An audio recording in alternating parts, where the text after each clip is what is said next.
शिक्षा का मतलब ये नहीं है कि आपको ज्ञानवान बनाया जाए, आपको सब्जेक्ट का ज्ञाता बनाया जाए, आपको फिजिक्स में मैथ में 100 में 100 लाना सिखाया जाए। एक धागे में पिरोने का काम किया, एक माला बनाया, एक जैसे लगा कि पूरा देश। रियल लाइफ के हीरो का नाम तो आपने बहुत सारा सुना होगा, देखा भी होगा, लेकिन रियल लाइफ में जो हीरो होता है ना, वही मुकद्दर का सिकंदर कहलाता है। अभी हम जिस शख्स से आपको रूबरू करवाने जा रहे हैं वो किसी परिचय का मोहताज नहीं है। आज बिहार ही नहीं, देश ही नहीं, ग्लोबल स्तर पर जो है ट्रेंडिंग कर रहा है और अपने विजन को उन्होंने जिस शैली में पिरोया है और जिस क्षेत्र में उन्होंने ये कीर्तिमान स्थापित किया है, अकल्पनीय है। मैं बात कर रहा हूँ संस्कार भारती ग्लोबल स्कूल के डायरेक्टर विजय रंजन सर का। सर बहुत बहुत स्वागत है आपका। चलिए, आपका बहुत बहुत धन्यवाद कि आप अभी इस कार्यक्रम के समापन के अवसर पर आप यहाँ आए।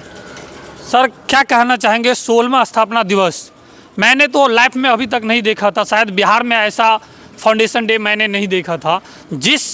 शैली में, जिस हैरत अंगेज तरीके से यहाँ पर आपके छात्रों ने परफॉर्म किया है, क्या कहना चाहेंगे? क्या आपको लगता है जो ऐसा, मतलब इस विद्यालय के छात्र, आपको उम्मीद था जो ऐसा परफॉर्म कर पाएगा?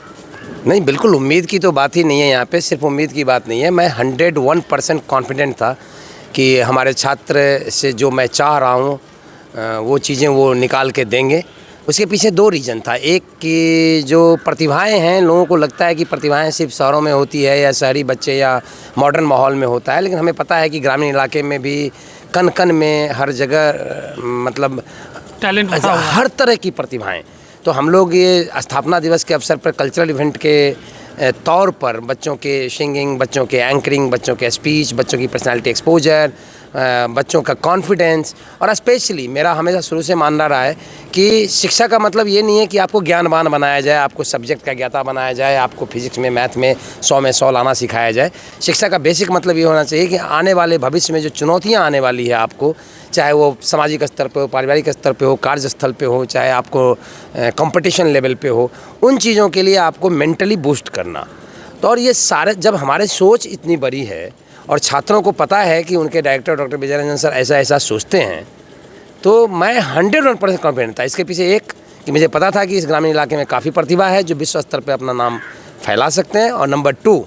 हमारी जो एक 10 संस्कारियन की टीम है, द टीम SBGS, मुझे ये भी पता था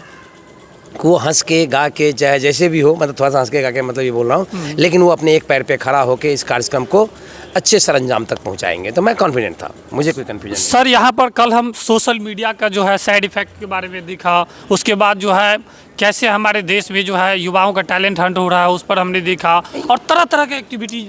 यूनिक लगा। इसके पीछे कारण क्या है ना कि पहले भी स्कूलों में, कॉलेजेस में सोशल इशूज, जो भी टेक्निकल इशूज होते हैं, उस पर नाटिकाएँ, मंचन, एकांकी, ये सब होते रहते थे।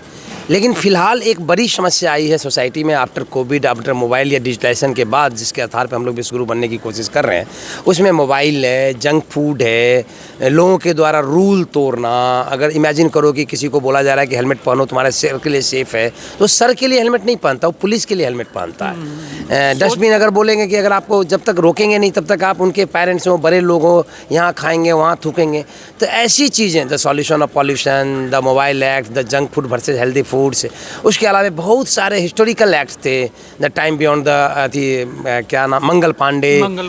उसके अलावा महाभारत, कलयुग से अंधकार युग तक की आज कैसे युवा पीढ़ी नशे की शिकार हो रही है। और इसके बीच में जो एक होता है ना, एक इंटरटेनिंग, एक जो पर्सनालिटी एक्सपोजर, बीच में कोई सिंग कर रहा है, कोई बहुत अच्छा डांस कर रहा है, कोई सोलो कर रहा है, कोई ग्रुप कोऑर्डिनेट कर रहा है, मतलब ऐसी ऐसी चीज़ें थी। पूरे का पूरा कैनवास मेरे नेतृत्व में हमारी टीम ने इस प्रकार का पूरा कार्यक्रम की रूपरेखा तैयार कर रखी थी कि यकीनन, तुमने तो ग्लोबल स्तर पे बोला ही, मेरा मानना ही नहीं है, अगर कोई भी बंदा इस धरती पे स्कूलिंग सेक्टर में अगर आके मुझे बता दे कि एक कैंपस में 2 दिनों के भीतर सैकड़ों ऐसे एक्ट किए जा सकते हैं जो संपूर्ण भारत की विविधताओं और संपूर्ण वैश्विक चुनौतियों के बारे में बता रहा हो, तो मैं तो बोलता हूँ शायद नहीं हो सकता। वो सिर्फ और सिर्फ संस्कार भारती ग्लोबल स्कूल में होता है। और मैंने देखा भी, महाराष्ट्र का कल्चर हो या बात राजस्थान, नेपाली, मराठी, हरियाणवी, मराठी, ट्रिब्यूट टू लता, पूरे, मैं तो एक लाइन बोला ना कि संपूर्ण भारत की विविधता और ग्लोबल स्तर की जितनी भी चुनौतियाँ हैं,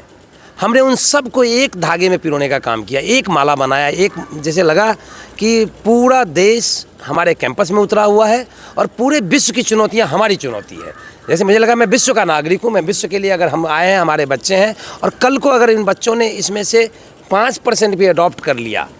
विदाउट अपने फैमिली कल्चर या अपने कैरियर या डॉक्टर इंजीनियर, वो सब ठीक है। उसके अलावा अगर 5% चीज़ें भी कल अगर हम और हमारे लोग अपने बच्चों में ट्रांसफ़र कर पाने में सफल हुए होंगे तो समझना कि ज़रूर विश्व में बहुत बड़ा परिवर्तन आने वाला है, जिसकी शुरुआत यहाँ से हो चुकी है। सर मैं एक बात कहना चाहूँगा, मैं शताब्दी समारोह में कई मतलब ऐसे प्रोग्राम हुआ जिसमें शताब्दी समारोह में शामिल हुआ, लेकिन शताब्दी समारोह इतना यूनिक नहीं हो सका जितना आपका 16वां ये फाउंडेशन डे यूनिक बन गया।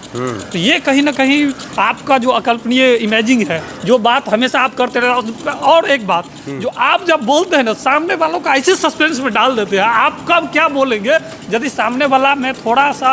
समझना। समारोह की हम बात कर रहे थे, शताब्दी समारोह में अमूमन देखा जाता है, कई बड़े शताब्दी समारोह में हम गए हैं, लेकिन ऐसा फंक्शन मतलब जैसा कि आपका ये 16वां फाउंडेशन डे रहा, ऐसा नहीं देखने को मिला कहीं। ऐसा मतलब कहाँ से ये आपके पास विजन आता है और इस तरह का जो इनोवेशन करते हैं? देखो ऐसा है, आप ये संस्कार भारती ग्लोबल स्कूल कैंपस में है, थोड़ा सा आप इधर अगर कैमरा को दिखाएं, ये हमारा बहुत छोटा सा 15 बाय 20 का एक समय था, स्टेज हुआ करता था, वहाँ सरस्वती माँ की मूर्ति लगी हुई है। और एक समय था 2011-12 का, जब हम उस पर 25 बाय 25 का चनमा बोलते हैं गांव घर में, वो पाइप के पिलर पे लगा के एक बांध दिया जाता है 25 बाय 25 के पिलर पे, और उसके बीच में बच्चे जो बिल्कुल इनफॉर्मल होते थे, अनड्रेस्ड होते थे, अजीब अजीब गरीब ड्रेस में होते थे, ऐसे बच्चों को भी लेके जब हम लोग एट दैट टाइम जब संपूर्ण भारत की विविधताओं से रिलेटेड कार्यक्रम पेश करते थे और जब बच्चे परफॉर्म करते थे, तो उस टाइम में भी मुझे लगता था कि वी आर द बेस्ट, हम पूरे तमाम दुनिया में मतलब ऐसी मतलब परफॉर्मेंसेज